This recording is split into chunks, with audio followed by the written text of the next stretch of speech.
بسم اللہ الرحمن الرحیم رب اشرح لی صدری ویسر لی امری واحلل عقدۃ من لسانی یفقہوا قولی۔ السلام علیکم رحمۃ اللہ وبرکاتہ۔ بیٹا کیسے ہیں آپ سب؟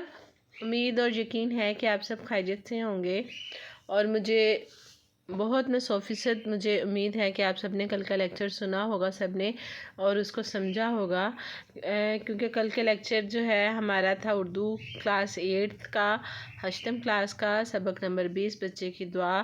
یہ والی بچے کی دعا جو تھی، کل ہم نے اس کی نظم کی ریڈنگ کی تھی تحت اللفظ کے ساتھ اور ترنم کے ساتھ، اور ساتھ ساتھ ہم نے اس میں بچے کا علامہ اقبال کا جو ہے وہ اس نظم کا پس منظر سمجھا تھا، علامہ اقبال کے پیغام کو سمجھا تھا کہ وہ ہمیں کیا بتانا چاہ رہے ہیں۔ یہ ساری چیزیں جو ہیں ہم نے اس کو بہت اچھے طریقے سے سمجھی ہوں گی انشاءاللہ۔ سب نے سمجھی ہوں گی بیٹا انشاءاللہ۔ تو آج کا جو ہمارا عنوان ہے وہ ہے ہمارا تشریحات کا۔ جو تشریحات ہے بیٹا، اس کو سب سے پہلے جو ہم نے تشریحات کرتے وقت ہم نے جو چیز سمجھنی ہوتی ہے وہ سمجھنی ہوتی ہے کہ مرکزی خیال کیا ہے۔ علامہ اقبال جو ہیں ہمیں اس پوری نظم میں ہمیں کیا بتانا چاہ رہے ہیں، اس main idea of the poet جو ہے وہ کیا ہے۔ تو ہم نے کل جب نظم کو سمجھا تھا تو اس میں ہمیں یہ سمجھ آئی تھی کہ اس میں علامہ اقبال ہمیں بتا رہے ہیں کہ ہمیں ہر ممکن جو ہے حد تک دوسروں کی مدد کرنی چاہیے۔ انسان وہی اچھے ہوتے ہیں جو ایک دوسرے کے کام آتے ہیں۔ ہمیں علم کی روشنی سے جہالت کے اندھیرے دور کرنے ہیں۔ ہمیں ہر وقت اللہ تعالیٰ سے اس کا فضل و کرم اور رہنمائی طلب کرتے رہنا چاہیے، ٹھیک ہے۔ یعنی کہ میں آپ سے بار بار کہتی ہوں کہ انسان جب بھی کوئی کام کرتا ہے اس کو چاہیے کہ وہ کوشش کے ساتھ ساتھ اپنی 100% دے، اور اس کے ساتھ اللہ تعالیٰ سے دعا بھی کرے۔ دعا بھی اسی طرح ہی ضروری ہے جس طرح ہماری کوشش ضروری ہے۔ کوشش کے بغیر دعا بیکار ہے، اور جو ہے وہ دعا کے بغیر جو ہے ہماری کوشش بیکار ہے، کیونکہ اگر انسان صرف کوشش کرے، محنت کرے، اور وہ کہے کہ یہ میں نے کیا ہے، تو یہ انسان غرور میں چلا جاتا ہے۔ اور اس لیے ہمیں یعنی کہ دعا جو ہے وہ کسی بھی چیز میں ایک بنیادی اہمیت رکھتی ہے۔ نظم کی تشریح جب ہم کرتے ہیں تو اس کے لیے کچھ پوائنٹس ہیں جو سمجھنا ضروری ہوتا ہے کہ نظم کی تشریح میں اس کے مفہوم، پیغام اور احساسات کو سمجھنا شامل ہے۔ طلباء کو نظم کے الفاظ کے تشبیہوں کی گہرائی میں جانا ہوگا کیونکہ وہ نظم کے معنی کو بہتر طور پر سمجھ سکیں، اور کل کا جو لیکچر تھا اس میں یہ کام ہم نے بخوبی کیا ہے تاکہ ہم نظم کی تشریح کو اچھے طریقے سے سمجھ سکیں اور کر سکیں۔ بیٹا یہ جو ہے کہ آپ پیج ریڈی کرنا ہے نوٹ بک کا، ایک کیا کہتے ہیں ماڈل آپ کے پاس ہے تشریحات کا، تو اس میں آپ نے یہ منگل 5 نومبر کا کام ہے، لیکن آپ جو ہے آج بھی منگل ہی ہے، لیکن تاریخ جو ہے وہ چینج ہو چکی ہے۔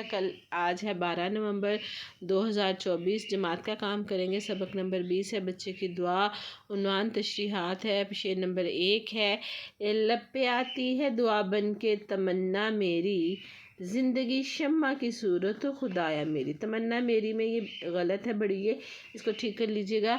تو آپ کو پتہ ہے کہ جب بھی ہم تشریح کرتے ہیں تو صرف پہلے شعر میں حوالہ متن لکھتے ہیں۔ حوالہ متن لکھا ہے ہم نے، حوالہ متن میں ہوتا ہے شاعر کا نام علامہ محمد اقبال، نظم کا نام ہے بچے کی دعا۔ تو جب ہم تشریح سٹارٹ کریں گے تو سب سے پہلے جو ہم بتائیں گے کہ علامہ اقبال ایک عظیم مفکر، فلسفی اور مصور پاکستان تھے۔ یہ علامہ اقبال کا تعارف ہے تھوڑا سا، اور انہوں نے مسلمانوں کو خواب غفلت سے جگانے کے لیے شاعری کی۔ یہ والا تعارف جو ہے علامہ اقبال کا، آپ کو پتہ ہے کہ یہ ہم نے اس نظم کی ہر تشریح کے آغاز میں یہ لکھنا ہے۔ زیر تشریح شعر ان کی مشہور زمانہ نظم جو بچے کی دعا میں سے لیا گیا ہے۔ اس شعر میں علامہ اقبال فرماتے ہیں کہ میرے دل میں ایک آرزو اور خواہش ہے، اور میری یہ خواہش میرے ہونٹوں پر دعا بن کر جاری ہے کہ اللہ تعالیٰ مجھے اس قابل بنا دے کہ میں دوسرے کے کام آؤں۔ میری زندگی ایک شمع کی طرح ہو جو خود جل جاتی ہے اور دوسروں کے لیے روشنی کا بندوبست کرتی ہے۔ میری یہ آرزو ہے کہ میں ایک دیا بن کر دوسروں کی زندگی کے اندھیرے دور کر دوں۔ بقول شاعر، یہی ہے عبادت، یہی دین و ایمان، کہ کام آئے دنیا میں انسان کے انسان۔ آپ کو پتہ ہے کہ یہ حوالہ جات کا شعر جو ہے وہ لازمی ہم نے ایڈ کرنا ہوتا ہے 8th کلاس میں، 8th کلاس میں ہمیں اس کے بغیر جو ہے ہمارے اشعار کی تشریح مکمل نہیں ہوتی۔ تو حوالہ جات کا شعر جو ہے آپ کوئی بھی ایڈ کر سکتے ہیں، اس کے حوالے سے دعا کے حوالے سے ہم شعر کی جو ہے وہ ایڈ کر سکتے ہیں۔ اسی طرح جو ہے وہ شعر نمبر 2 ہے، دور دنیا کا میرے دم سے اندھیرا ہو جائے، ہر جگہ میرے چمکنے سے اجالا ہو جائے۔ اس میں یہ دیکھیں تشریح ہے، تو اس میں ہم نے وہی والا تعارف جو ہے وہ اگین لکھ دینا ہے کہ علامہ اقبال ایک عظیم مفکر، فلسفی اور مصور پاکستان تھے۔ اس نے مسلمانوں کو قابل غفلت سے جگانے کے لیے شاعری کی۔ زیر تشریح میں شعر ان کی مشہور زمانہ نظم بچے کی دعا میں سے لیا گیا ہے۔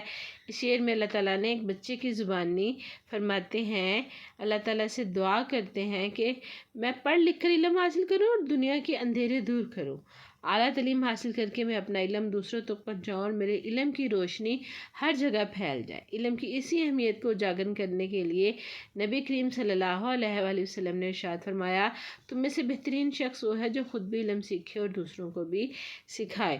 ایک اور جگہ آپ صلی اللہ علیہ وآلہ وسلم نے ارشاد فرمایا، علم حاصل کرو خواہ تمہیں اس کے لیے تمہیں چین ہی کیوں نہ جانا پڑے۔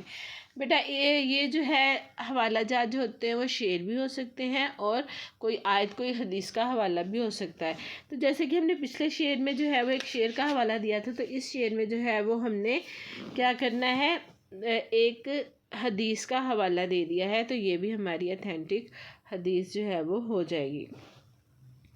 اگلا شعر ہے ہمارا شعر نمبر 3۔ شعر نمبر 3 ہے، ہو میرے دم سے یوں ہی میرے وطن کی زینت، جس طرح پھول سے ہوتی ہے چمن کی زینت۔ تو بیٹا یہ والا جو شعر ہے اس میں بھی اتنا جو ہے وہ ہم نے جو ہے وہ علامہ اقبال بچے کی زبانی فرماتے ہیں، یہ پہلی 3-4 لائنیں تو ہر شعر کی تشریح میں ایڈ ہوں گی، یہ آپ زبانی یاد کر لیں گے تو تشریح بہت زیادہ ہو جاتی ہے۔ اس کے علاوہ یہ جو ہے تشریحات جو ہیں ضروری نہیں آپ یہی لکھیں، آپ اس کو ان باتوں کو اپنے الفاظ میں بھی ایڈ کر سکتے ہیں، آپ حوالہ جات چینج کر سکتے ہیں، آپ اشعار کی تشریح کے لیے اور شعر بھی لے سکتے ہیں۔ تو اسی طرح یہ والا شعر جو ہے وہ آپ نے اسی طرح اس کو کر دینا ہے کہ وہ فرما رہے ہیں کہ میری دعا ہے کہ میری وجہ سے میرے وطن کی خوبصورتی قائم رہے، میں اپنے ہنر اور فن کی بدولت اپنے وطن کے وقار اور عزت میں اضافہ کروں، جس طرح باقی تمام تر خوبصورتی میں اس میں کھلے ہوئے رنگ برنگے پھولوں کی وجہ سے ہوتی ہے، بالکل اسی طرح میں بھی اپنے وطن کی خوبصورتی کی وجہ بن جاؤں اور اپنے وطن کی ترقی میں نمایاں ادا کروں اور میری وجہ سے میرا وطن خوب ترقی کرے۔ ٹھیک ہے، تو اس میں یہ شعر جو انہوں نے لکھا ہوا ہے اس میں جو یہ صدا ہے نا، اس میں سواد والی نہیں آنا، اس میں سین والی صدا ہے، یہ آپ درستگی کر لیجئے گا اپنی۔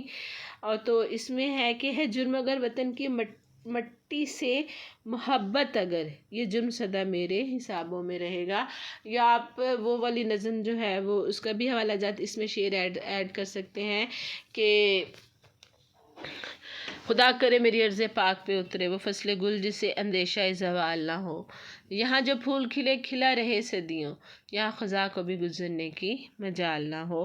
تو آپ اس طرح اس نظم کی پوری ایک نظم ہے، بہت ہی خوبصورت نظم ہے، یوٹیوب سے آپ کو آسانی سے مل جاتی ہے یہ پوری نظم۔ آپ اس نظم کے بھی بہت سارے اشعار جو ہے اس کی تشریح کرتے ہوئے آپ حوالہ جات میں اس کو ایڈ کر سکتے ہیں۔ بیٹا ٹھیک ہے، آج کا کام یہی ہے کہ آپ نے تین تشریحات 3 اشعار کی تشریح جو ہے وہ نیٹ نوٹ بک پہ لکھنی ہے، اور اس کو جو ہے آپ نے کیا کرنا ہے اس میں یاد بھی کرنی ہے۔ ٹھیک ہے، اپنا بہت سارا خیال رکھیے گا اور وقت پر کام کیجیے گا، ان مشکل دنوں میں بھی اپنی پڑھائی کو ڈسٹرب نہیں ہونے دینا ہے اور ہمت اور کوشش کے ساتھ اپنے کام کو مکمل کرنا ہے۔ اپنا بہت سارا خیال رکھیے گا۔ اوکے، اللہ حافظ اینڈ تھینکس۔